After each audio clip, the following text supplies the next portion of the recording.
नमस्कार, स्वागत है आपका। मैं हूं आपके साथ सुमित झा। आप देख रहे हैं रिपब्लिक भारत का digital platform. Osama bin Laden तो मर गया, लेकिन क्या उसामा बिन लादेन का एक नया अवतार सामने आ गया है, वो भी सूट बूट में, वर्दी में।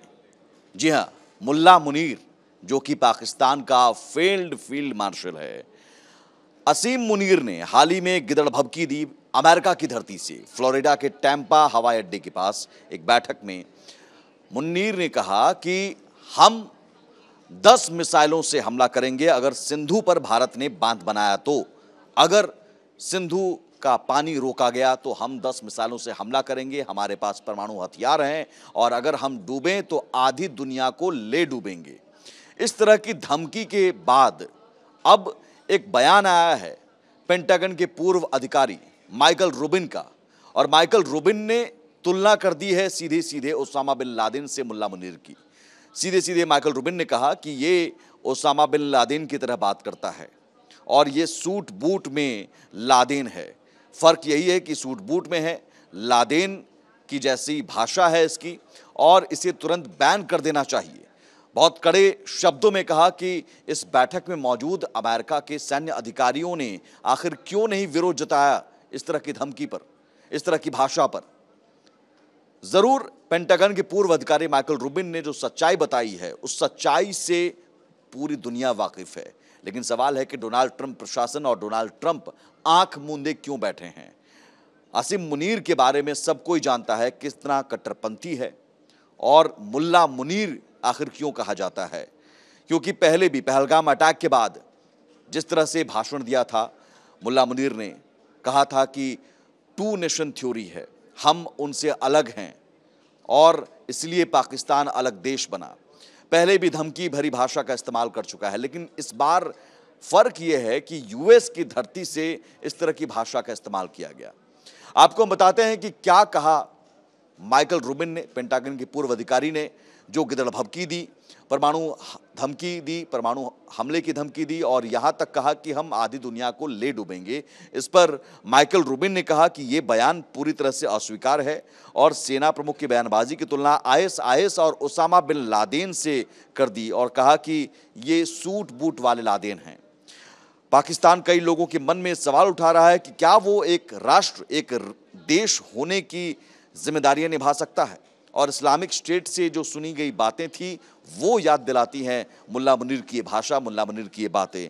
और यहाँ तक कि रूबिन ने कहा कि तत्काल कूटनीतिक कार्रवाई होनी चाहिए, इस तरह की भाषा पर बैन लगाना चाहिए, अमेरिकी वीज़ा पर प्रतिबंध लगाना चाहिए, और प्रमुख गैर नाटो सहयोगी के रूप में जो पाकिस्तान को दर्जा दिया गया है उससे वंचित कर देना चाहिए, उसे आतंकवाद का प्रायोजक देश घोषित कर देना चाहिए। और साथ ही साथ सुझाव दिया कि जनरल मुनीर को अवांछित व्यक्ति घोषित कर देना चाहिए, तुरंत अमेरिका से बाहर निकाल देना चाहिए था, उसी वक्त अमेरिकी वीजा पर प्रतिबंध लगा देना चाहिए। और साथ ही साथ सवाल उठाया कि असीम मुनीर की ओर से टिप्पणियां करने के 30 मिनट के भीतर ही उन्हें बाहर निकाला जाना चाहिए था, लेकिन फिर भी इसके बाद वहां पर अमेरिकी अधिकारी चुप रहे, खामोश रहे, जबकि उन्हें बाहर निकालना चाहिए था। उन्हें टैंपा अंतर्राष्ट्रीय हवाई अड्डे पर ले जाना चाहिए था और अमेरिका से बाहर भेज देना चाहिए था। साथ ही साथ सुझाव दिया डोनाल्ड ट्रंप को, राष्ट्रपति डोनाल्ड ट्रंप को, कि जो पाकिस्तान के साथ जो रिश्ते बढ़ रहे हैं, जो निरंतर जुड़ाव है, उसके पीछे कोई बाहरी कारण हो सकते हैं, लेकिन आतंकवाद को आप कैसे टॉलरेट कर सकते हैं। उन्होंने कहा कि व्यापारी आदमी है, लेकिन इसका मतलब ये नहीं कि आप आतंकवाद को लेकर आंख मूंदे बैठे रहें। उन्होंने कहा कि अमेरिका भारत साझेदारी के लिए पारंपरिक रूप से मजबूत जो द्विदलीय समर्थन है उसे कमजोर किया जा रहा है, और साथ ही साथ ये सुझाव दिया कि पाकिस्तान की परमाणु धमकियां आतंकवादी तत्वों को परमाणु हथियारों के साथ अराजकता फैलाने के लिए उकसा सकता है।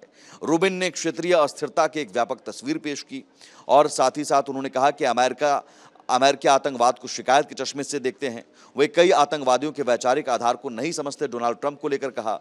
और असीम मुनीर सूट पहने हुए ओसामा बिन लादेन है। रूबिन ने सुझाव दिया कि अंतर्राष्ट्रीय समुदाय को पाकिस्तान को प्रतिबंध करने पर विचार करना चाहिए, और साथ ही साथ बलूचिस्तान जैसे अलग क्षेत्रों को मान्यता देना भी शामिल हो सकता है इसमें, इस पर भी विचार करना चाहिए। लेकिन हो क्या रहा है? हो रहा है ठीक इसके उलट। बीएलए, जो कि अलग बलूचिस्तान क्षेत्र की मांग को लेकर ये संगठन लगातार आवाज उठाता रहा है। बलूचिस्तान क्षेत्र में पाकिस्तानी सेना की ओर से हो रहे अत्याचार के खिलाफ आवाज उठाता है बीएलए, बलूच लिबरेशन आर्मी। अब मुल्ला मुनीर के दौरे के दौरान ही अमेरिका ने बीएलए को आतंकी संगठन घोषित कर दिया है और साथ ही बीएलए की सहयोगी संगठन मजीद ब्रिगेड को भी आतंकी संगठन घोषित कर दिया है। साफ है डोनाल्ड ट्रंप का झुकाव मुल्ला मुनीर की तरफ है।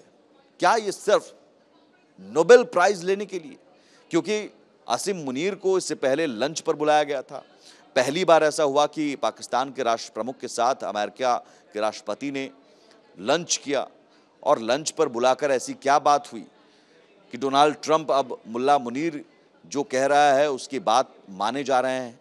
ये वजह हो सकती है, बड़ी वजह हो सकती है कि मुल्ला मुनीर ने नोबेल प्राइज़ के लिए नॉमिनेट करने की बात कही, लेकिन क्या एक बड़ी वजह यही हो सकती है? क्या नोबेल प्राइज़ लेने के लिए ये सब कुछ डोनाल्ड ट्रंप कर रहे हैं और इस तरह की भाषा, जो परमाणु हमले की धमकी भरी भाषा का इस्तेमाल किया अमेरिका की धरती से, उसे सह रहे हैं, उसे इग्नोर कर रहे हैं, जबकि भारतीय विदेश मंत्रालय ने कड़े शब्दों में इस पर ऐतराज़ जताया और कहा कि मित्र देश की धरती से इस तरह की धमकी की भाषा ठीक नहीं है। लेकिन न्यूक्लियर ब्लैकमेल वाली भाषा से अब भारत डरने वाला नहीं है, रुकने वाला नहीं है। अब न्यूक्लियर ब्लैकमेल वाली भाषा का इस्तेमाल पाकिस्तान बहुत पहले करता रहा है। इससे पहले भी कई बार वो कह चुका है। पाकिस्तान के आतंकियों ने इस तरह की भाषा का इस्तेमाल किया और अब सेना प्रमुख मुल्ला मुनीर भी, आसिम मुनीर भी इस तरह की भाषा बोल रहे हैं। लेकिन पहली बार ऐसा हुआ है कि पेंटागन के पूर्व अधिकारी ने सीधे सीधे इस तरह की भाषा का इस्तेमाल करने पर कड़ी फटकार लगाई है और सीधे कह दिया है कि ये तो वर्दी वाला लादेन है, ये सूट बूट वाला लादेन है। लेकिन इस भाषा को अभी भी डोनाल्ड ट्रंप प्रशासन की तरफ से इग्नोर किया जा रहा है। इस तरह की बात को इग्नोर किया जा रहा है, ये अपने आप में बड़ा सवाल है। फिलहाल इतना ही। और भी खबरों के लिए आप बने रहिए रिपब्लिक भारत के डिजिटल प्लेटफॉर्म के साथ। नमस्कार।